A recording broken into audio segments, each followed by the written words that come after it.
जो आर्टिकल्स हैं प्रीलिम्स के पॉइंट ऑफ व्यू से बहुत इंपॉर्टेंट हो जाते हैं। अगर आप यूपीएससी 2026 के लिए प्रिपेयर कर रहे हैं तो आज के जो आर्टिकल हैं बहुत इंपॉर्टेंट हो जाते हैं। Welcome back to feedback IAS. I am Nasir Saifi, faculty of current affairs. आपका द हिंदू के न्यूज़पेपर में स्वागत है। आज हम जो आर्टिकल डिस्कस करने वाले हैं वो बहुत इम्पॉर्टेंट है, प्रीलिम्स के लिए बहुत इम्पॉर्टेंट हो जाते हैं। अब आज जो जितने भी आर्टिकल हैं अगर हम प्रीलिम्स पॉइंट ऑफ व्यू से देखेंगे दोस्तों तो वो काफ़ी इम्पॉर्टेंट हो जाते हैं, और कुछ आर्टिकल जो हैं वो मेंस के पर्सपेक्टिव से भी इम्पॉर्टेंट है। तो आज हम देखने वाले इम्पॉर्टेंट आर्टिकल, हम आर्टिकल तो देखेंगे दोस्तों। हम क्या कर रहे हैं, 3 आर्टिकल हमने लिए और एक एडिटोरियल दिया है, और लास्ट में हम दोस्तों एमसीक्यू भी देखेंगे। तो हम देखेंगे कौन कौन से, मैं आपको दिखा देता हूं।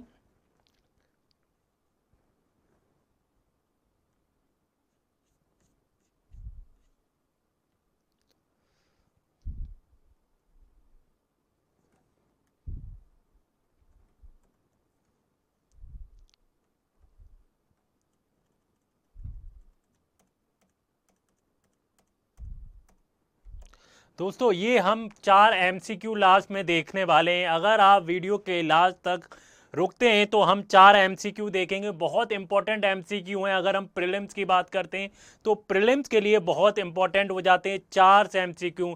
फ्रॉम द हिंदू न्यूज़पेपर से हम 4 एमसीक्यू लेने वाले हैं, और आप अगर 2026 का प्रीलिम्स देने वाले हैं तो प्रीलिम्स के लिए बहुत इंपॉर्टेंट है दोस्तों। तो अगर आप वीडियो के लास्ट तक रुके रहते हैं तो एक 4 एमसीक्यू आपके लिए बहुत इंपॉर्टेंट हो जाते हैं दोस्तों।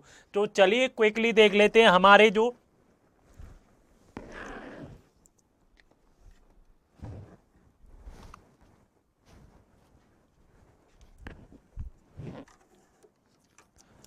तो चलिए क्विकली देख लेते हैं आज के जो मोस्ट इम्पॉर्टेंट आर्टिकल हैं दोस्तों। मैंने जैसे बताया हुआ है, हमारा जो है आंसर राइटिंग का जो प्रोग्राम है वो काफ़ी ज़ोरों से चल रहा है। आई मीन काफ़ी अच्छा रेस्पॉन्स आ रहा है बच्चों से। अगर आप हमारे प्रोग्राम से जुड़ना चाहते हैं तो हमारी वेबसाइट www.feedbackies.com पर विजिट करें और देखें कि हमारे जो आंसर राइटिंग का जो प्रोग्राम है वो कितना बेहतर है, कितना यूनिक है। अगर आप दूसरी जितनी भी कोचिंग से या दूसरे इंस्टीट्यूट हैं अगर आप कंपेयर करेंगे, हम क्या कर रहे हैं, हम जो है दोस्तों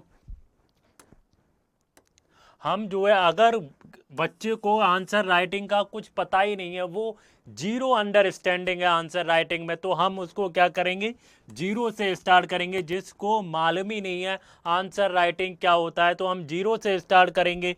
फिर हम दोस्तों उसको क्या करेंगे, हम मॉडरेट की तरफ ले जाएंगे। फिर हम डिफ़िकल्ट क्वेश्चन जो होंगे वो देंगे। तो इससे क्या होगा दोस्तों, जब इंसान क्या करता है, 1 सीढ़ी 2 सीढ़ी 3 सीढ़ी करके चढ़ता है तो क्या होता है, वो छत पर पहुंच पाता है। अगर वो चाहे कि मैं डायरेक्ट यहाँ से छत पर पहुंचूं तो नहीं पहुंच सकता। तो हम बहुत स्लोली जो है उसकी आंसर राइटिंग इम्प्रूव कराएंगे। और इसमें दोस्तों हमारी जो टीम है उसको बहुत सारा एक्सपीरियंस है आंसर राइटिंग का। 25 ईयर्स का एक्सपीरियंस है आंसर राइटिंग में। तो हमारी टीम जो है दोस्तों बहुत प्रोफेशनल है और बहुत रिलायबल है। तो आप हमारा जो आंसर राइटिंग का प्रोग्राम है आप ज़रूर उसको विजिट करें और देखें कि हमारा आंसर राइटिंग का प्रोग्राम कौन सा है। अब हम क्विकली देख लेते हैं आज कौन सी डेट हो रही है, हम कौन सी डेट का आज हम कौन सी डेट का न्यूज़पेपर एनालिसिस कर रहे हैं दोस्तों। हम जो आज न्यूज़पेपर एनालिसिस कर रहे हैं वो है 11 सितंबर का हम न्यूज़पेपर एनालिसिस कर रहे हैं। हम डेली न्यूज़पेपर एनालिसिस कर रहे हैं। हम आप लोगों के लिए डेली न्यूज़पेपर ला रहे हैं। अगर आपको दोस्तों हमारा करंट अफेयर्स पसंद आ रहा हो तो प्लीज़ हमारे चैनल फीडबैक आईएएस को सब्सक्राइब करें और इसको कमेंट्स करना ना भूलें कि आपको हमारी वीडियो कैसी लग रही हैं, और शेयर ज़रूर करते रहें। Share is very important for UPSC aspirant जिनको करंट अफेयर्स में डिफ़िकल्टी होती है पढ़ने में, या वो बहुत ज़्यादा टाइम लगा देते हैं न्यूज़पेपर में, पूरा दिन न्यूज़पेपर में लगा देते हैं पढ़ने के लिए। तो उनके लिए ये जो क्लास है रामबाण साबित हो सकती है दोस्तों। तो बिल्कुल भी ये क्लास को मिस ना करें और क्लास को एंड तक देखें। मैंने जैसे बताया, हमने लास्ट में आपके लिए सरप्राइज रखा है। हमने 4 एमसीक्यू के क्वेश्चन रखे और 4 जो एमसीक्यू के क्वेश्चन है वो प्रोबेबल जो हैं, अगर आप प्रीलिम 2026 का देने जा रहे हैं दोस्तों, उसके लिए वो बहुत इम्पोर्टेंट हो जाते हैं। हम 4 एमसीक्यू लास्ट में देखेंगे। सबसे पहले देख लेते हैं हम जो क्या है, ये जो करंट अफेयर्स होता है वो high yield topics for GS mains के लिए होता है। बट टुडे हम जो हैं जितने भी टॉपिक हैं ये प्रीलिम्स पॉइंट ऑफ व्यू से बहुत इंपॉर्टेंट हैं दोस्तों, तो आप हमारी वीडियो के लास्ट तक बने रहिएगा। तो हमारा जो पहला टॉपिक क्या है दोस्तों, पहला टॉपिक बहुत इंपॉर्टेंट हो जाता है। अगर हम बात करते हैं इंडो भूटान रिवर कमीशन की, बात करते हैं वेस्ट बंगाल डिमांड, तो हम समझने की कोशिश करेंगे आखिर वेस्ट बंगाल जो है इंडो इंडिया और जो भूटान का जॉइंट कमीशन है उसकी डिमांड क्यों कर रही है। क्या ऑलरेडी कोई ग्रुप या कोई कमीशन है इंडिया और भूटान के बीच, हम सारी चीज़ें समझने की कोशिश करेंगे। तो दोस्तों ये टॉपिक इम्पोर्टेंट क्यों हो जाता है, ये टॉपिक जीएस पेपर 2 के लिए इम्पोर्टेंट हो जाता है और किसके लिए इम्पोर्टेंट हो जाता है, जीएस पेपर 1 के लिए इम्पोर्टेंट हो जाता है और ऐसे के लिए ये टॉपिक बहुत इम्पोर्टेंट हो जाता है। तो इस टॉपिक को दोस्तों, इस टॉपिक को बिल्कुल मिस ना करें, क्योंकि अगर आप प्रीलिम्स देने जा रहे हैं तो ये क्वेश्चन आपके पेपर में ज़रूर दिखाई देगा। आप देखेंगे 2026 के प्रीलिम में कि जॉइंट कमीशन के ऊपर, इंडो भूटान जॉइंट कमीशन के ऊपर आपको क्वेश्चन देखने को मिल सकता है। और हमारा जो दूसरा आर्टिकल है, दूसरा आर्टिकल दोस्तों बहुत इम्पॉर्टेंट है। अगर आप बात करते हैं जीएस पेपर 2 की, ये मेंस के लिए भी इम्पॉर्टेंट और प्रीलिम्स के लिए तो मोस्ट इम्पॉर्टेंट आर्टिकल है। और ये जो आर्टिकल है, अगर आप न्यूज़पेपर पढ़ रहे होंगे तो इस टॉपिक पर आपको डेली आर्टिकल देखने को मिल रहा है। अगर आप न्यूज़पेपर में देखें, गवर्नर जो है बिल को डिले कर रहे हैं उसके ऊपर आर्टिकल है। तो सुप्रीम कोर्ट ने क्या कहा है, supreme court flag governor sitting on the bill. तो क्या सुप्रीम कोर्ट ने क्या कहा है, तो हम वो देखने की कोशिश करेंगे। आर्टिकल 200 के बारे में देखेंगे और एक कॉम्प्रिहेंसिव वे में समझने की कोशिश करेंगे। क्या गवर्नर इनडेफिनिटली टाइम के लिए जो स्टेट्स असेंबली के जो बिल होते हैं क्या वो डिले कर सकते हैं, क्या विदहोल्ड कर सकते हैं, क्या रिकंसीडर कर सकते हैं। तो आपको हम इसमें तमिलनाडु का भी केस लेंगे और केरला का भी केस लेंगे, आखिर इतना डिले क्यों किया जा रहा है। सारी चीज़ें दोस्तों हम डिटेल में समझने वाले हैं, तो बिल्कुल भी हमारी क्लास को मिस ना करें और एंड तक देखें। और हमारा जो थर्ड आर्टिकल है, what is the third article. Third article आपको ऐसा लग रहा होगा कि इस आर्टिकल को हमने क्यों ले लिया, ये यूपीएससी के पर्सपेक्टिव से कैसे इंपॉर्टेंट हो जाता है। तो मैं बताऊं दोस्तों, एलिफेंट इलेक्ट्रोक्यूटेड एंड बंदीपुर टाइगरिज्म, तो ये जो टॉपिक हो जाता है दोस्तों प्रीलिम्स के लिए मोस्ट इंपॉर्टेंट टॉपिक है। प्रीलिम्स के लिए मोस्ट इंपॉर्टेंट टॉपिक है। अगर आप इन्वायरमेंट की बात करते हैं, जब आप दोस्तों प्रिपरेशन स्टार्ट करते होंगे, आप जब यूपीएससी की प्रिपरेशन को शुरू करते होंगे तो सबसे पहले क्या करते हैं आप, सबसे पहले आप देखते हैं, अगर हम प्रीलिम्स की बात करते हैं तो सबसे पहले आप क्या करते हैं दोस्तों, सबसे पहले आप सिलेबस देखते हैं कि यूपीएससी ने जो नोटिफिकेशन दी है उसके अंदर यूपीएससी ने सिलेबस को डिफाइन किया हुआ है। तो उस सिलेबस में कौन कौन से टॉपिक हैं पहले आप वो देखते हैं। फिर दूसरी चीज़ क्या करते हैं आप, दूसरी चीज़ आप पीवाईक्यू देखते हैं, ट्रेंड देखते हैं कि आखिर कितने क्वेश्चन कौन से सब्जेक्ट से आते हैं। जब अगर आप लास्ट 5 ईयर का ट्रेंड देखें तो इन्वायरमेंट से काफ़ी क्वेश्चन पूछे जाते हैं। 10 to 15 question comes from the environment in UPSC prelims. तो अगर हम इन्वायरमेंट की बात करते हैं तो 15 क्वेश्चन आते हैं। तो इसलिए क्या होता है दोस्तों, इन्वायरमेंट इतना इंपॉर्टेंट हो जाता है। और आप देखते होंगे दोस्तों, हर साल नेशनल पार्क पे एक ना एक क्वेश्चन आपको आता है। आपको 4 ऑप्शन दिए जाएंगे, 4 नेशनल पार्क दिए जाएंगे और कुछ स्टेटमेंट दिया जाएगा किस नेशनल पार्क से रिलेटेड है, ऐसे क्वेश्चन पूछे जाते हैं। तो उसी को लेकर हमने ये आर्टिकल लिया है कि बंदीपुर जो टाइगर रिजर्व है उसकी लोकेशन देखेंगे और जो एनिमल जो और ह्यूमन के जो कन्फ्लिक्ट है हम वो देखेंगे, हम चैलेंजेस देखेंगे, हम सॉल्यूशन देखेंगे और वे फॉरवर्ड देखेंगे। तो ये जीएस पेपर 3 के लिए भी इम्पोर्टेंट हो जाता है और ऐसे के लिए ये टॉपिक बहुत इम्पॉर्टेंट हो जाता है। किसके लिए इम्पोर्टेंट हो जाता है? ऐसे के लिए बहुत टॉपिक इम्पोर्टेंट हो जाता है। तो चलिए आगे बढ़ते हैं और समझने की कोशिश करते हैं हमारा आज का पहला आर्टिकल क्या है दोस्तों।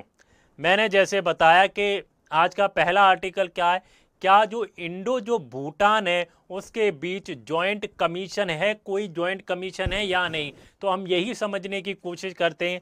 हमारा जो पहला आर्टिकल है, वेस्ट बंगाल क्या कर रही है, वो डिमांड कर रही है इंडो और भूटान के बीच जॉइंट कमीशन का। ऐसा क्यों कर रही है दोस्तों? Indo Bhutan river commission West Bengal demand. तो मुझे आप कमेंट्स में ये बताइए कि जो भूटान है और वेस्ट बंगाल है उसके बीच कौन सी रिवर फ्लो करती हैं, कौन सी रिवर फ्लो करती हैं वेस्ट बंगाल, और अगर हम बात करते हैं भूटान की, और जॉइंट कमीशन की वेस्ट बंगाल डिमांड क्यों कर रही है, what is the reason behind it, और उसका कारण क्या है कि वो डिमांड कर रही है। आप देख सकते हैं दोस्तों, ये है हमारा ममता बनर्जी। ममता बनर्जी कौन है? Who is the Mamata Banerjee? Mamata Banerjee is the chief minister of West Bengal. तो वो डिमांड कर रही हैं जॉइंट कमीशन की, जो रिवर जॉइंट कमीशन की। हम यहाँ पर बात कर रहे हैं रिवर जॉइंट कमीशन की, उसकी ममता बनर्जी क्या कर रही हैं दोस्तों? ममता बनर्जी डिमांड कर रही हैं। अब इस पर सेंटर का क्या कहना है, क्या जॉइंट कमीशन बनना चाहिए या नहीं बनना चाहिए, या इसके अलावा कोई प्रोविजन है जिसको हम डिस्कस करने वाले हैं आगे। चलिए आगे बढ़ते हैं और देखने की कोशिश करते हैं दोस्तों रीसेंट न्यूज क्या है। रीसेंट न्यूज मैंने जैसे बताया, ममता बनर्जी क्या कर रही हैं दोस्तों, इंडो और जो भूटान का जो जॉइंट रिवर कमीशन है उसकी डिमांड कर रही हैं। जैसे बताया with West Bengal as a member है, with West Bengal is the member. अच्छा, वो डिमांड क्यों कर रही हैं, उसके क्या रीजन है, उसका रीजन क्या है कि डिमांड क्यों कर रही हैं? डिमांड इसलिए कर रही हैं दोस्तों, बहुत सारी जगह क्या है वेस्ट बंगाल में फ्लड आया हुआ है। कौन कौन सी जगह है हम वो देखते हैं। कौन कौन सी जगह दोस्तों? जलपाईगुड़ू की अगर हम बात करते हैं, अगर हम बात करते हैं अलीपुरद्वार की, और अगर हम मालडा की बात करते हैं, due to the rivers from Bhutan, क्या जो भूटान से जो रिवर फ्लो कर रही है इंडिया की तरफ, उसकी वजह से क्या आ रहा है, इन जगहों पर फ्लड आ रहा है, जिसकी वजह से जो वेस्ट बंगाल की चीफ मिनिस्टर हैं ममता बनर्जी, वो क्या कर रही हैं दोस्तों, वो डिमांड कर रही हैं जॉइंट रिवर कमीशन की। अगर हम आगे देखें दोस्तों, आखिर संकोच रिवर कहाँ से आती है? भूटान से होती है। अगर हम बात करते हैं इस पर सेंटर का क्या कहना है, what is the response centre, centre क्या कह रही है, सेंटर का क्या रिस्पॉन्स है। अगर हम सेंटर की बात करें तो सेंटर ने कहा है नो सच प्रपोजल, इंस्टेड जो बायलैटरल एक्सपर्ट ग्रुप हैं भूटान के साथ वो ऑलरेडी इन प्लेस, वो ऑलरेडी हैं, जो बायलैटरल जो एक्सपर्ट ग्रुप हैं इनको डील करने के लिए वो ऑलरेडी क्या बने हुए हैं। आगे बढ़ें, अब हम करंट अरेंजमेंट क्या है दोस्तों, करंट जो है कौन कौन से एक्सपर्ट ग्रुप हैं हम वो देखने की कोशिश करेंगे, आखिर कौन कौन से एक्सपर्ट ग्रुप हैं। अगर हम जॉइंट ग्रुप ऑफ एक्सपर्ट की बात करते हैं जो फ्लड मैनेजमेंट देखता है, क्या जॉइंट ग्रुप ऑफ एक्सपर्ट जो फ्लड मैनेजमेंट देखता है। अगर हम जॉइंट टेक्निकल टीम की बात करते हैं जो फ्लड कंट्रोल को देखता है, जॉइंट एक्सपर्ट टीम की बात करते हैं फ्लड फॉरकास्टिंग को देखता है। दीज ये जो ग्रुप्स होते हैं वो क्या करते हैं, रेगुलरली मिलते हैं और डाटा को शेयर करते हैं, और जो मिटिगेशन का प्लान है वो बताते हैं कि फ्लड को कैसे मिटिगेट किया जाए, फ्लड को कैसे कंट्रोल किया जाए, फ्लड की मॉनिटरिंग कैसे की जाए। सारी चीज़ें ये जो ग्रुप हैं वो करते हैं, लेकिन कोई भी जॉइंट रिवर कमीशन नहीं है बिटवीन इंडिया एंड भूटान। आगे बढ़ें, अगर हम ममता जी का आर्गूमेंट देखें, जो चीफ मिनिस्टर हैं ममता बनर्जी वेस्ट बंगाल की, उनका क्या आर्गूमेंट है, क्यों उन्हें जॉइंट रिवर कमीशन चाहिए। तो उनका जो आर्गूमेंट है वो दोस्तों ये है कि वेस्ट बंगाल को क्या होता है, जितने भी ग्रुप्स मैंने आपको बताए तो वेस्ट बंगाल को डायरेक्टली इसमें इंक्लूड नहीं किया जाता है। जो जितनी भी टॉक्स होती है इसको डायरेक्टली इंक्लूड नहीं होती है वेस्ट बंगाल। तो ममता बनर्जी का सबसे बड़ा जो है ये आर्ग्यूमेंट है। और क्या है दोस्तों, और कि ममता बनर्जी कहती हैं हमने बहुत बार डिमांड उठाई है inclusion the in decision making body, जितनी भी डिसीजन मेकिंग बॉडी हैं उसमें हमें इंक्लूड करो। हमने रीट्रेट किया है कि हमें इसमें इंक्लूड कर दिया जाए। अगर हम बजट क्रिटिसिज्म की बात करते हैं, बजट का क्रिटिसिज्म क्या है दोस्तों, वेस्ट बंगाल को क्या है दोस्तों, जो बंगाल फ्लड कंट्रोल है, अगर वेस्ट बंगाल की बात करते हैं तो क्या जो बंगाल का फ्लड कंट्रोल के लिए जो फंड देना था वो अभी तक सेंटर ने नहीं दिया है बजट के अंदर। अगर हम असम की बात करते हैं तो असम को क्या मिला है, असम को फंड मिल गया है, लेकिन वेस्ट बंगाल को कोई भी फंड अभी तक नहीं मिला है। अगर हम प्रोज ऑफ रिवर कमीशन देखें, जैसे रिवर कमीशन के क्या प्रोज हो सकते हैं, जो जॉइंट रिवर कमीशन बनाने की बात कर रही है वेस्ट बंगाल, जो ममता बनर्जी हैं वो बनाने की बात कर रहे हैं, तो दोस्तों उसका क्या इम्पैक्ट हो सकता है, प्रोज क्या हो सकते हैं दोस्तों। तो ग्रेटर स्टेट पार्टिसिपेशन होगा, उसमें जो पार्टिसिपेशन होगा वो वेस्ट बंगाल का होगा, वो ज़्यादा इन्वॉल्व हो पाएंगे और अपनी प्रॉब्लम को सॉल्व कर पाएंगे। जो फ्लड आ रहा है इतना, जलपाईगुड़ी हो गया और जगह हो गया वेस्ट बंगाल को, जो संकोच रिवर से आ रहा है तो उसको कंट्रोल किया जाएगा और बेटर कोऑर्डिनेशन होगा। और भूटान के साथ क्या होगा, भूटान के साथ बेटर कोऑर्डिनेशन हो पाएगा और क्या होगा, क्विकर रेस्पॉन्स मिल पाएगा, क्विकर रेस्पॉन्स मिल पाएगा और बेटर कोऑर्डिनेशन होगा। और दोस्तों क्या होगा, ट्रांसपेरेंट जो फ्लड फोरकास्टिंग है और रिजर्वियर मैनेजमेंट होगा। अच्छा, चैलेंजेस क्या है, व्हाट आर द चैलेंजेस, अगर जॉइंट कमीशन की डिमांड पूरी कर दी जाती है बंगाल की, जो वेस्ट बंगाल डिमांड कर रही है, तो सबसे बड़ा चैलेंजेस क्या है, foreign affairs.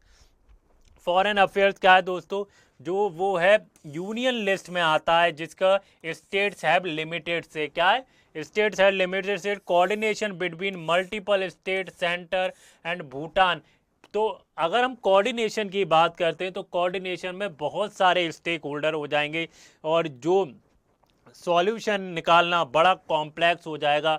Political tug of war, centre versus opposition led states. चलिए आगे बढ़े नेक्स्ट आर्टिकल की तरफ। नेक्स्ट आर्टिकल क्या कहता है दोस्तों, तो सुप्रीम कोर्ट ने क्या कहा है, अगला जो आर्टिकल है, क्या सुप्रीम कोर्ट ने कहा है, क्या सुप्रीम कोर्ट ये कहने की कोशिश कर रहा है कि सुप्रीम कोर्ट ये कहने की कोशिश कर रहा है कि governor can't delay the bill over the 3 month. अगर हम ये देखने की कोशिश करें सुप्रीम कोर्ट क्या कह रहा है, as C flag the governor sitting on the bill. तो रीसेंट न्यूज क्या है दोस्तों, मैं आपको रीसेंट न्यूज बताने की कोशिश करूंगा दोस्तों। क्या है, प्रेसिडेंट ने क्या किया है, जो प्रेसिडेंटल रेफरेंस के अंदर सुप्रीम कोर्ट से ओपिनियन मांगा है। जो सुप्रीम कोर्ट ने 3 मंथ की जो डेडलाइन दी थी कि मान लीजिए, क्या आप एज्यूम कर लीजिए कि गवर्नर के पास बिल गया और गवर्नर ने क्या किया, उसको डिले पे डिले किया, उन्होंने 3 महीने तक डिले किया, लेकिन उसके बाद क्या है, उनको डीम्ड हो जाता है एसेंट देना।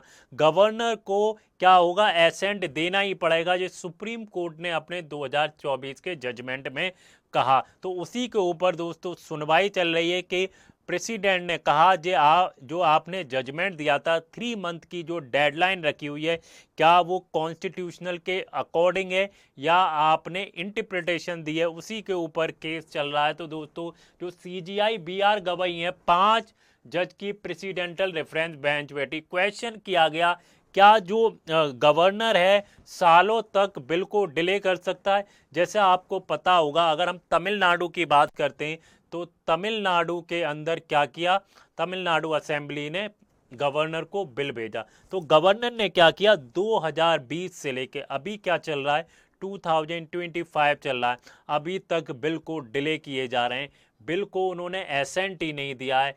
तो इसी पर सुप्रीम कोर्ट कहता है क्या गवर्नमेंट सालों तक बिल को डिले कर सकता है। तो सबसे बड़ी प्रॉब्लम क्या है दोस्तों, सबसे बड़ी प्रॉब्लम में there is no deadline in the constitution, कोई भी डेडलाइन नहीं है। अगर असेंबली गवर्नर को बिल भेजती है तो एसेंट में कोई भी डेडलाइन नहीं है कि इतने टाइम तक आपको बिल को एसेंट देना है या विदहोल्ड करके रखना है या रिकंसीडर करना है, तो कोई भी डेडलाइन नहीं है। तो सेंटर स्टांस क्या है, तुषार मेहता क्या कह रहे हैं, कॉल इल फॉल्स अलार्म से state governor must act collaboratory. जो स्टेट है और जो गवर्नर है उनको जो काम करना चाहिए वो आपस में कोऑर्डिनेट करके करना चाहिए, जो आपस में कोलैबोरेट करके करना चाहिए। जो एलिगेशन लगाए जा रहे हैं गवर्नर पर वो फॉल्स हैं, ऐसा अटॉर्नी जनरल तुषार मेहता ने कहा। केस ट्रिगर्ड कब हुआ? मैंने जैसे बताया दोस्तों, केस कब ट्रिगर्ड हुआ? केस ट्रिगर्ड हुआ जब तमिलनाडु के गवर्नर ने 2020 से क्या किया? बिल को डिले करते रहे। क्या गवर्नर के पास ये पावर है, क्या उसकी ये डिस्क्रिशनरी पावर है कि वो बिल को डिले कर सकता है अपनी मन मर्जी के, अपने अकॉर्डिंग? क्योंकि अगर उसको बिल अगर उसको बिल को पसंद नहीं आया या वो सेंटर का एजेंट बन के रहना चाहता है और वो बिल को डिले पर डिले कर सकता है, तो ऐसा कॉन्स्टिट्यूशन क्या कहता है इसके बारे में हम आगे देखते हैं। आप दोस्तों सुप्रीम कोर्ट की पिक्चर देख सकते हैं, मैंने सुप्रीम कोर्ट की पिक्चर लगाई है कि आखिर के गवर्नर बिल को डिले क्यों कर रहा है। ये आर्टिकल दोस्तों जीएस पेपर 2 के लिए बहुत इंपॉर्टेंट टॉपिक है। अगर आप 2026 के लिए प्रिपेयर कर रहे हैं तो ये आर्टिकल बहुत इम्पॉर्टेंट हो जाता है। और दोस्तों मैं आपको यहाँ पे बता दूँ कि नौकरी लेना कितना ज़रूरी है। अगर आप नौकरी नहीं लेंगे तो आपको कोई भी नहीं पूछेगा। आप जिनसे रात रात भर बात करते हैं वो भी एक टाइम के बाद आपको पूछेगा नहीं। आपको कामयाब होना तो ज़रूरी है, लेकिन आपको कामयाब जल्दी होना ज़रूरी है। आप जिनको चांदी के कंगन पहनाने की सोच रहे हैं, कोई सोने के कंगन पहना चुका होगा। इसलिए आप कामयाबी की तरफ बढ़िए, आप अपने कैरियर पर फोकस करिए। अगर इधर उधर चीज़ों पर फोकस करेंगे ना आपका करियर रहेगा ना इधर उधर की चीज़ें रहेंगी। एक बार करियर बन गया तो इधर उधर की चीज़ें आपके पास ऑटोमेटिकली आ जाएंगी। तो कैरियर पे फोकस करें और पढ़ाई करें दोस्तों, प्रिपेयर करें अच्छे से।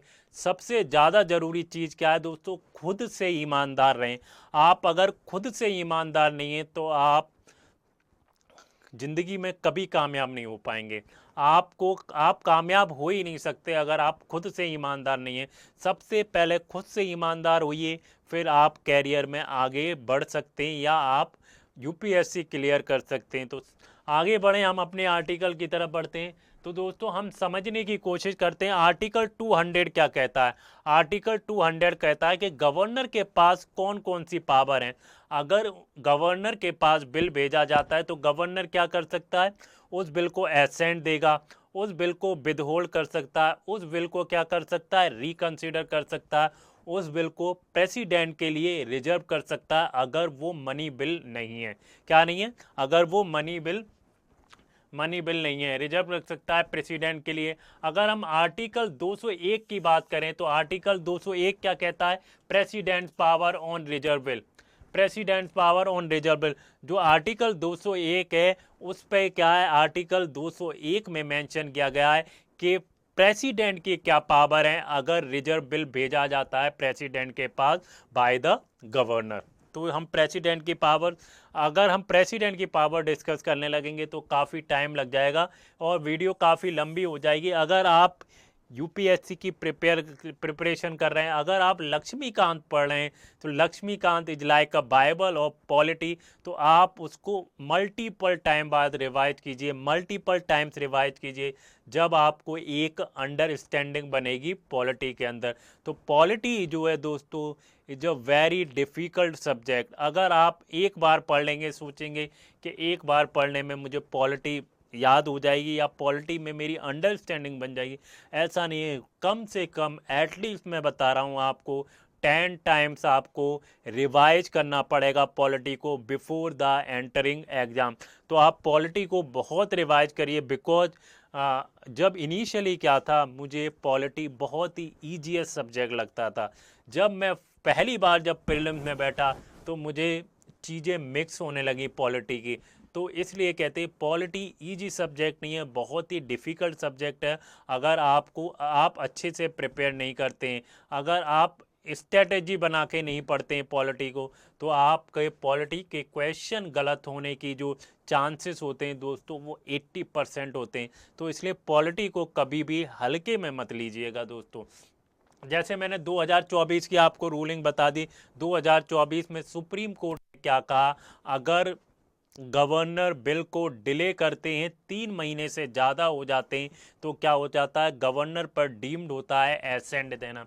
क्या हो जाता है, governor case April 2000, court prescribe the 3 month timeline for governor और president to decide on bill. तो गवर्नर के लिए भी ये इंपॉर्टेंट है और प्रेसिडेंट के लिए भी इंपॉर्टेंट है। अगर 3 मंथ की डेडलाइन है तो उसके बाद क्या होता है, prevent indefinite delay with undermine the federalism and legislative supremacy. इसका दोस्तों क्यों ये लाया गया कि 3 महीने के बाद बिल को एसेंट देना ही पड़ेगा, डीम्ड हो जाएगा, तो उसका सबसे बड़ा जो रीजन है दोस्तों, जो फेडरलिज्म को अंडरमाइन किया जा रहा है, जो हमारा बेसिक स्ट्रक्चर है कॉन्स्टिट्यूशन का, और दूसरा जो लेजिस्लेटिव सुप्रीमेसी है। अगर इलेक्टेड गवर्नमेंट के बिल को एसेंट ही नहीं मिल रहा, तो जो पब्लिक ट्रस्ट है, जो पब्लिक ने सरकार बनाई है, तो ये एक पब्लिक ट्रस्ट टूट जाएगा। इसलिए जो सुप्रीमेसी है लेजिस्लेटिव की, वो बनी रहनी चाहिए।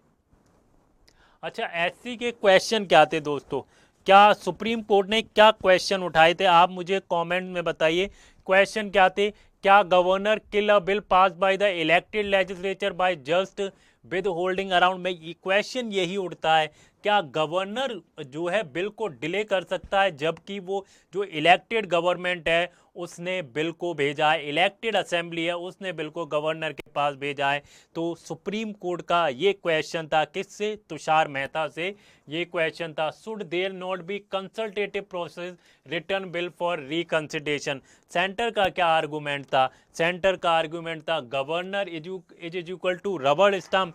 क्या गवर्नर जो है रबर स्टाम्प के बराबर है, या governor must have some independent role to ensure the collaboration.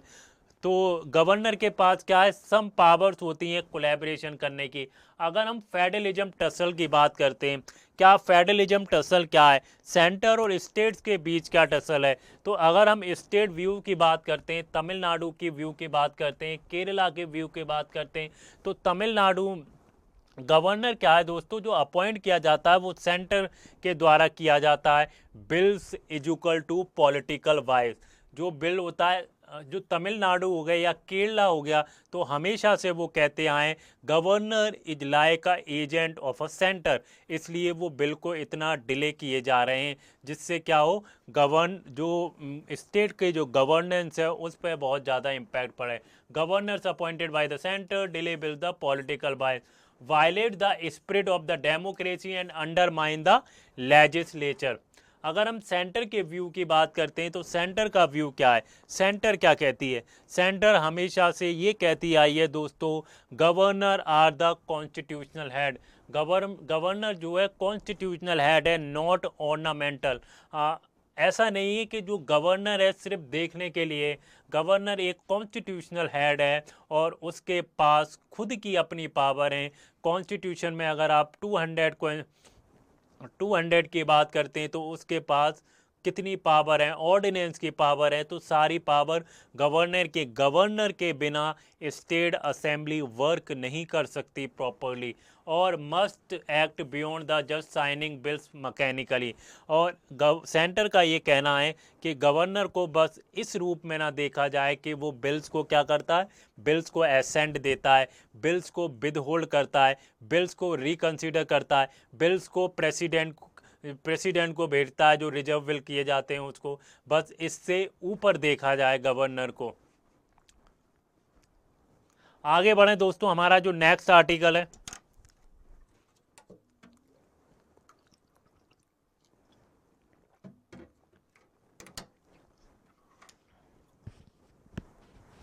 हम नेक्स्ट आर्टिकल की तरफ बढ़ते हैं। तो दोस्तों नेक्स्ट आर्टिकल बहुत इंपॉर्टेंट है, जीएस पेपर 3 के लिए बहुत इंपॉर्टेंट है। आप डेली अगर न्यूज़पेपर पढ़ते होंगे तो आप देखते होंगे कि कोई ना कोई एनिमल क्या हो जाता है, इलेक्ट्रोक्यूटेड हो जाता है। आखिर क्यों होता है, उसके रीजन क्या है, और जो ह्यूमन जो एनिमल की जो कन्फ्लिक्ट है, ह्यूमन जो एनिमल का टसल है, वो कब सॉल्व हो पाएगा। हमेशा मैं पेपर में देखते हैं कि कोई भी एनिमल, अभी एलिफेंट क्या हुआ, इलेक्ट्रोरेट हो गया, इलेक्ट्रोक्यूटेड हो गया। कहाँ पर हो गया दोस्तों, बंदीपुर जो नेशनल पार्क है, बंदीपुर नेशनल पार्क कहाँ है दोस्तों, आप मुझे कमेंट्स में बताइए।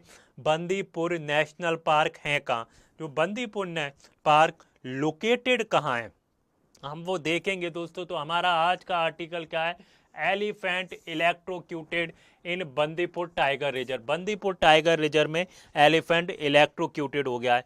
तो कहाँ हुआ है दोस्तों बंदीपुर नेशनल पार्क में, लोकेशन क्या है दोस्तों, लोकेशन है मंगला। जो बंदीपुर जो नेशनल पार्क है उसके अंदर एक जगह है मंगला, वहाँ पर क्या हुआ है, जो एलिफेंट है, एलिफेंट क्या हो गया है, इलेक्ट्रोक्यूटेड हो गया है। कॉज क्या है, illegal electric fencing of farmland to stop the crop raiding. तो जब हम अगर हम बात करते हैं बंदीपुर में मंगला जो रीजन है, तो वहाँ पर क्या किया है दोस्तों, इलीगल फेंसिंग लगाई गई है। फेंस क्या किया गया है, इलीगल फेंसिंग लगाई गई है बिकॉज कि क्रॉप को कोई रेड ना कर पाए, क्रॉप को कोई उखाड़ के ना ले जा पाए, क्रॉप को कोई नुकसान ना पहुंचा पाए, उसकी वजह से इलीगल फेंसिंग लगा दी गई है। उसकी वजह से क्या हुआ है, जब एलिफेंट वहां पर आया तो इलेक्ट्रोक्यूटेड हो गया, उसका जो फेंसिंग में जो करंट आ रहा था उसकी वजह से एलिफेंट की क्या हो गई, मौत हो गई। अगर हम विक्टिम की बात करते हैं, वाइल्ड एलिफेंट इलेक्ट्रोक्यूटेड, जो वाइल्ड एलिफेंट है वो इलेक्ट्रोक्यूटेड हो, किस वजह से हो गए, कि उनको लगता है जो हमारी क्रॉप से एलिफेंट क्या कर देगा, बर्बाद कर देगा, एलिफेंट क्या कर देगा, हमारी फसलों को बर्बाद कर देगा, तो इसलिए फेंसिंग लगा रहे हैं, लेकिन इलीगल फेंसिंग है। रिएक्शन क्या हुआ दोस्तों, जो वाइल्ड लाइफ एक्टिविस्ट हैं वो शॉक्ड हैं। क्या है, जो वाइल्ड लाइफ एक्टिविस्ट शॉक्ड हैं, और जो फॉरेस्ट डिपार्टमेंट है वो इन्वेस्टिंग कर रहा है कि आखिर जो इलीगल इलेक्ट्रिक जो फेंसिंग है फार्मलैंड में क्यों लगाई गई है।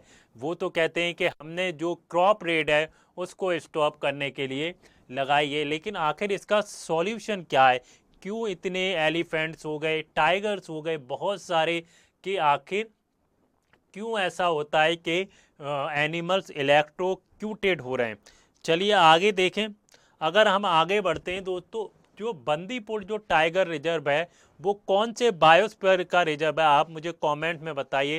एक्चुअली बंदीपुर जो टाइगर रिजर्व है, वेयर इज द लोकेटेड, वो कहाँ लोकेटेड है दोस्तों, वो लोकेटेड है कर्नाटका में। कहाँ पर, कर्नाटका में लोकेटेड है। ऊपर नागरहोल है और नीचे क्या है, नीचे बंदीपुर टाइगर रिजर्व है। तो बंदीपुर टाइगर रिजर्व फेमस किस लिए हम वो भी देखेंगे, और ये कौन से बायोस्फीयर रिजर्व का पार्ट है दोस्तों, तो ये कौन से बायोस्फीयर रिजर्व का पार्ट है। अगर हम बात करते हैं part of the project tiger, एक बंदीपुर टाइगर रिजर्व जो है, जो प्रोजेक्ट टाइगर आया था, प्रोजेक्ट टाइगर कब आया था दोस्तों, प्रोजेक्ट टाइगर आया था 1972 में। कब आया था, 1970, आई थिंक 1973 में प्रोजेक्ट टाइगर आया था, 1973 में प्रोजेक्ट टाइगर लाया गया था। और ये क्रिटिकल एलिफेंट टाइगर हैबिटेट है। और यहाँ पर क्या होता है दोस्तों, क्रिटिकल का क्या मतलब है, critical tiger and elephant habitat है। इस पर एक क्वेश्चन भी आया था दोस्तों कि आखिर क्रिटिकल टाइगर का क्रिटिकल हैबिटेट कहाँ है। तो अगर हम बात करते हैं क्रिटिकल हैबिटेट की, तो हम बात कर रहे हैं बफर जोन की, बफर जोन की बात कर रहे हैं कि लार्जेस्ट क्रिटिकल टाइगर रिजर्व का क्रिटिकल हैबिटेट कहाँ है टाइगर रिजर्व का, ऐसा क्वेश्चन प्रीलिम्स में आ चुका है। तो हम बफर जोन की बात कर रहे हैं, तो इसलिए आप ऐसे क्वेश्चन को बड़े ध्यान से पढ़ा करिएगा, और कैसे भी क्वेश्चन इस पर बन सकता है। अगर आप हमारा करंट अफेयर्स फॉलो कर रहे हैं तो आपको प्रीलिम में कोई भी दिक्कत नहीं आएगी। अगर हम ह्यूमन और वाइल्ड लाइफ कन्फ्लिक्ट कॉजेज की बात करते हैं, आखिर जो ह्यूमन और जो वाइल्ड लाइफ हैं उनके बीच टसल क्यों होता है, उसका क्या रीज़न है, आप मुझे कमेंट्स में बताइए दोस्तों। तो जितने भी एलिफेंट्स होते, जितने भी ये एनिमल्स होते हैं, तो वो क्या करते हैं दोस्तों, क्रॉप रेडिंग करते हैं। जैसे हम अगर एलिफेंट की बात करते हैं, अगर हम वाइल्ड बोर की बात करते हैं, डियर की बात करते हैं, तो क्या करते हैं, जो आसपास के एरिया में जो क्रॉप होती है तो उनको क्या करते हैं, उनको ये बर्बाद कर देते हैं, उनको ये नष्ट कर देते हैं, उनको ये डिस्ट्रॉय कर देते हैं। तो इसकी वजह से क्या होता है, फार्मलैंड में फेंसिंग लगाई जाती है। फेंसिंग में क्या होता है दोस्तों, फेंसिंग के अंदर करंट आ रहा होता है। हैबिटेट लॉस होता है दोस्तों, animal move toward the farm, जो एनिमल्स होते हैं दोस्तों वो क्या होते हैं, फार्म्स की तरफ मूव करते हैं। पुअर फेंसिंग और unplanned agriculture near the forest edges.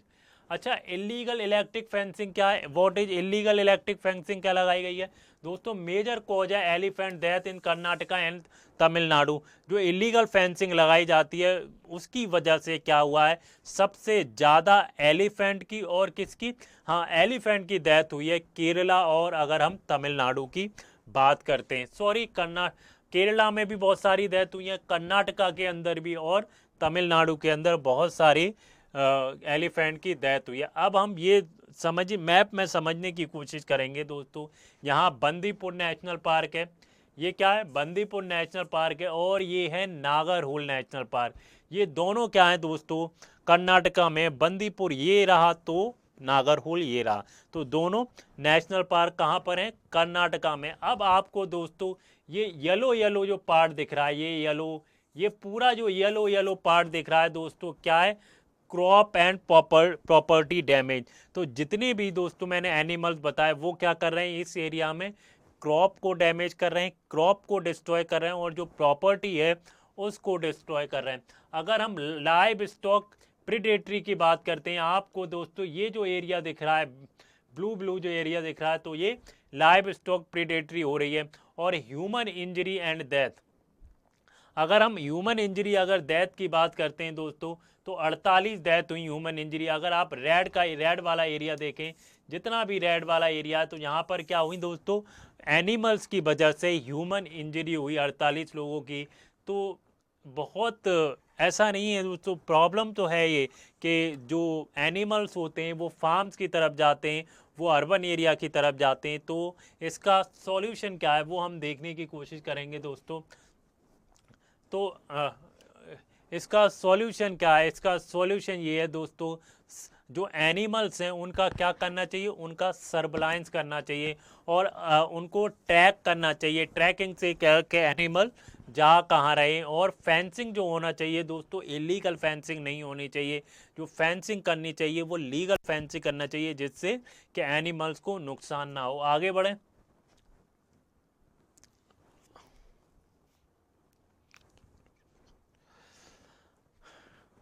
आज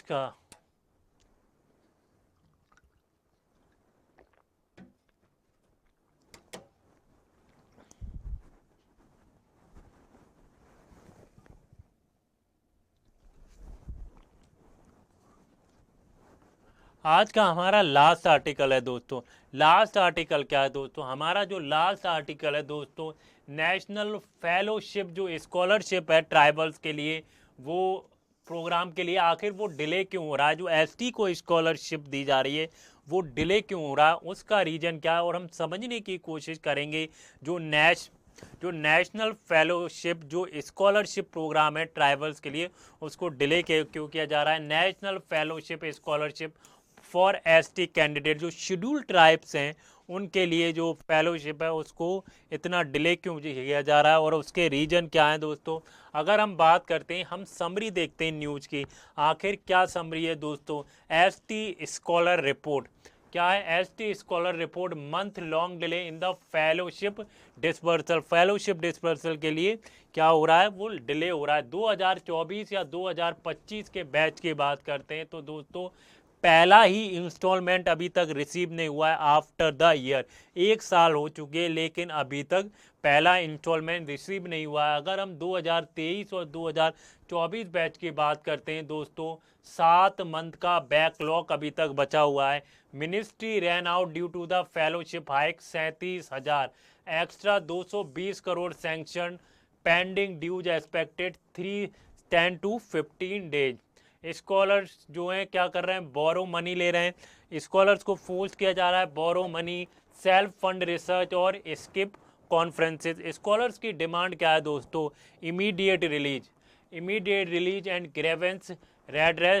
ग्रेवेंसेस रेड्रेस मैकेनिज्म। आगे बढ़ें तो ये प्रॉब्लम आ रही है दोस्तों।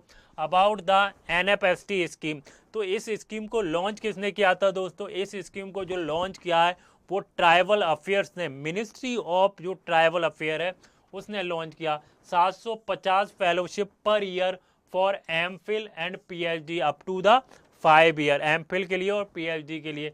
Paid quarterly 37,000 per month after the hike. तो कितना क्वार्टरली किया जाता था, 37,000 पर मंथ। अगर हम ऑब्जेक्टिव देखें तो इसका ऑब्जेक्टिव क्या था दोस्तों, इसका ऑब्जेक्टिव था promote higher research among the ST communities.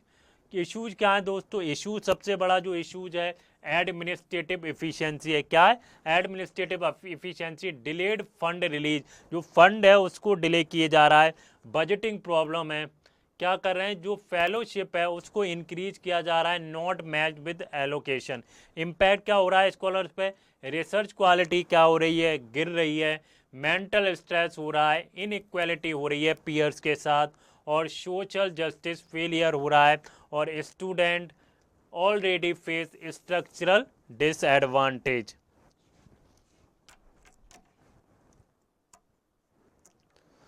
Broader analytical linkages क्या है दोस्तों, अगर हम ब्रॉडर एनालिटिकल इन लिंकेजेस देखें तो एजुकेशनल इक्विटी की बात करते हैं, access to the higher research is the key for the inclusive development.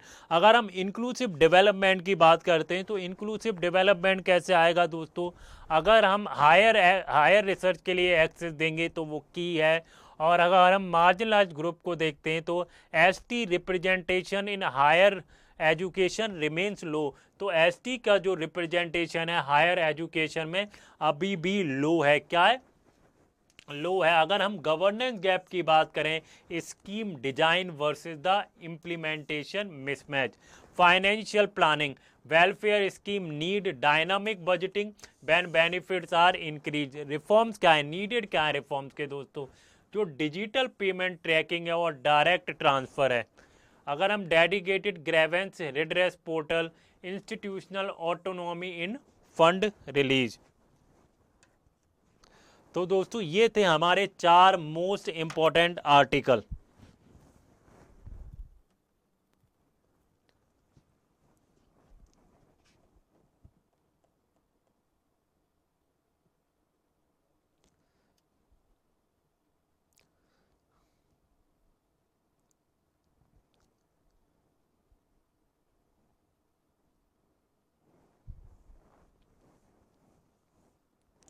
तो ये थे दोस्तों हमारे 4 मोस्ट इंपॉर्टेंट आर्टिकल, आपने देखे होंगे। अब हम दोस्तों 4 एमसीक्यू देखते हैं, प्रीलिम्स से रिलेटेड जो क्वेश्चन है एमसीक्यू के, हम वो देखने की कोशिश करते हैं।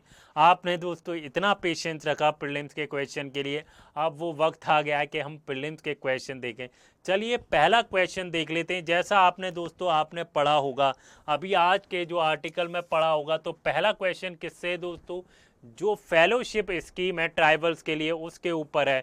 हम पढ़ लेते हैं, क्या है दोस्तों, which of the following are the feature of the national fellowship scholarship for tribal, तो ट्राइबल्स की स्कीम के ऊपर है। जैसा मैंने बताया दोस्तों, तो अगर हम पहला ऑप्शन देखेंगे, सबसे पहले आपको दोस्तों क्या करना है, अगर आप प्रीलिम्स का क्वेश्चन जब पढ़ें, एक तो सबसे पहले आपको क्या पढ़ना है, ये जो स्टेटमेंट है वो पढ़ना है, which of the following are feature NFC, और दूसरा दोस्तों आपको ये जो स्टेटमेंट है ये आपको पढ़ना होता है कि select the correct answer using the code below. यहीं पर बच्चे क्या होते हैं, यहीं पर बच्चे मात खा जाते हैं। तो आपको ये स्टेटमेंट नहीं पढ़ना होता है, पहले ये स्टेटमेंट नहीं पढ़ना, आपको सबसे पहले ये स्टेटमेंट पढ़ना है, फिर ये स्टेटमेंट पढ़ना है, फिर उसके ऊपर जंप करना है कि आखिर पूछा क्या गया है, स्टेटमेंट क्या है और उसमें पूछा क्या गया है, तो आप प्रीलिम्स का क्वेश्चन अच्छे से अटेम्प्ट कर पाएंगे। अब हम समझने की कोशिश करते हैं, हमें करेक्ट आंसर देखने हैं। प्रोवाइड द 750 फेलोशिप एनुअली, मैंने जैसे जब बताया था आर्टिकल में, क्या है 750 को क्या मिलना है, एनुअली फेलोशिप मिलेगी।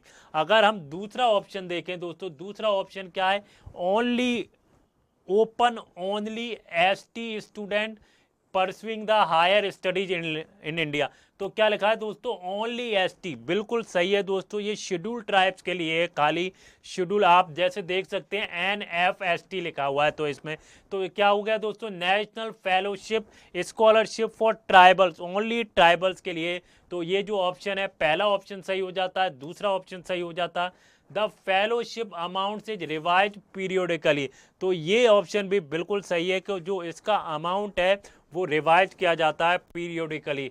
और अगर हम ऑप्शन 4 की बात करें दोस्तों, ये जो स्कीम है वो सेंट्रली स्पॉन्सर्ड स्कीम है, cost sharing between the centre state.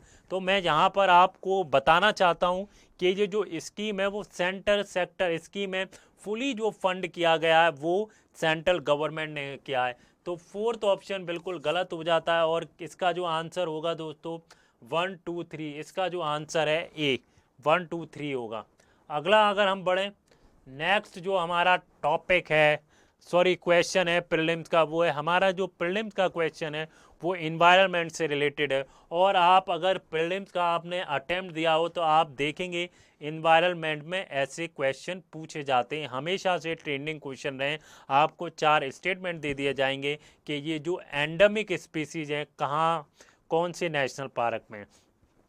तो अगर हम बात करते हैं दोस्तों नीलगिरी बायोस्फीयर रिजर्व की,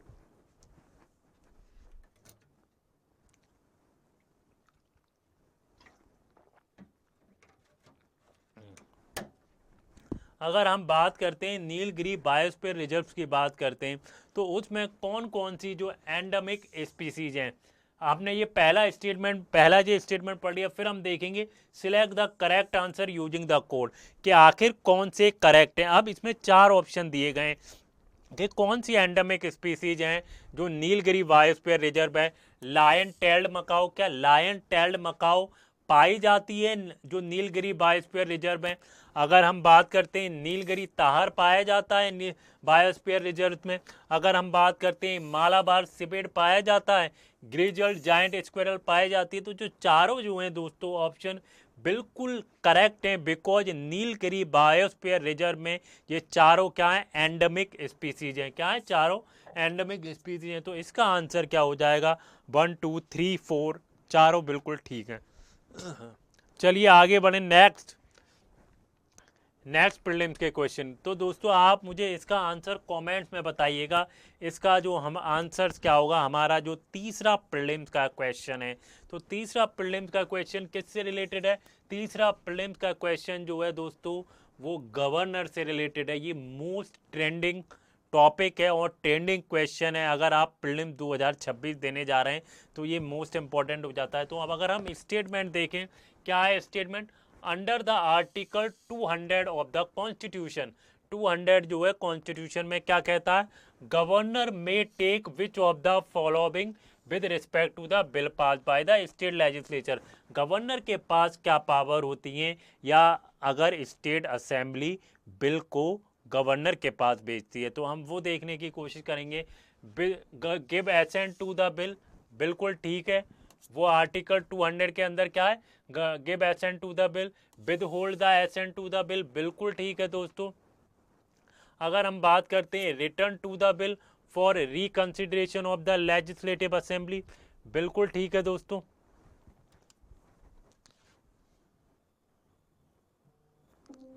और अगर हम बात करते हैं reserve the bill for consideration for president, तो दोस्तों ये जो है दोस्तों आर्टिकल 201 के I found this on the web for Botcart the bill for consideration for president. Check it out.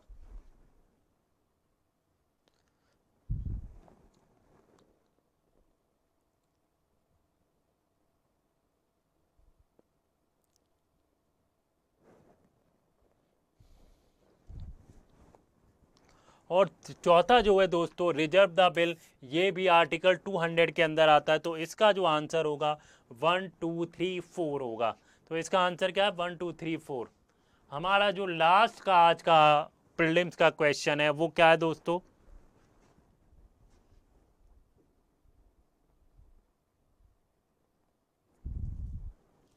आज का जो लास्ट का प्रीलिम्स का क्वेश्चन है उसको पहले हम स्टेटमेंट पढ़ते हैं। क्या है दोस्तों?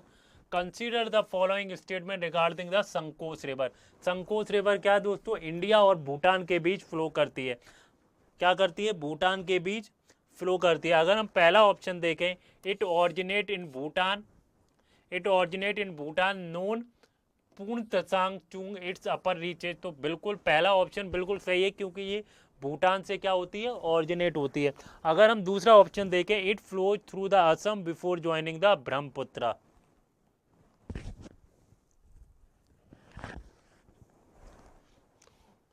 तो बिल्कुल सही है। ये क्या होती है दोस्तों?